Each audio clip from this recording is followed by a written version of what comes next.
मला सत्तेची नाही पण जनतेच्या आयुष्याची चिंता आहे असं महत्त्वाचं वक्तव्य उद्धव ठाकरे यांनी केलं। गेलेली सत्ता पुन्हा खेचून आणणार ठाकरे यांनी आता निर्धार केला। तुमचा आक्रोश सरकारला ऐकू येत नाही असं उद्धव ठाकरे यांनी म्हटलंय। जुनी पेन्शन योजना सगळे मिळून अंमलात आणू। शिर्डीतील महाधिवेशनामध्ये ठाकरे यांनी सरकारी कर्मचाऱ्यांना ग्वाही दिलेली आहे। राजकारणी आणि कर्मचाऱ्यांच्या पेन्शन मध्ये तफावत असल्याचं महत्त्वाचं वक्तव्य देखील उद्धव ठाकरे यांनी केलंय।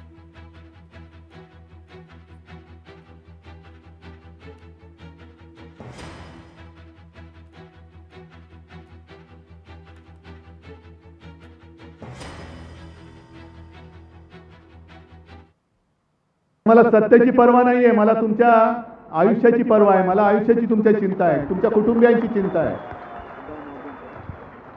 सत्ता येते आणि सत्ता जाते, गेलेली सत्ता परत येणार आहे,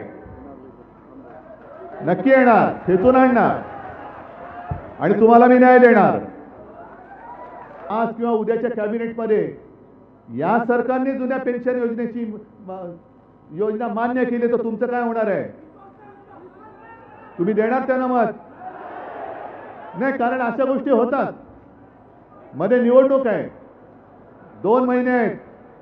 मी तुम्हाला आज वचन देतोय की आपलं सरकार आपण सगळे मिळून आणा, मी तुमची मागणी मान्य करतो।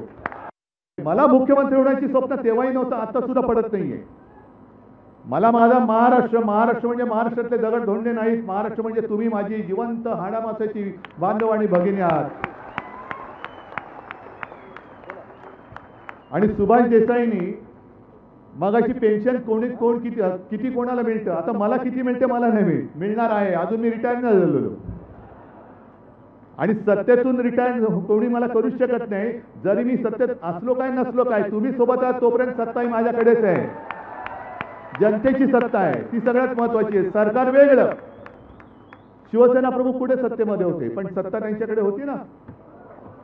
ही ताकद आहे, हे माझं सरकार, ही माझी सत्ता आहे।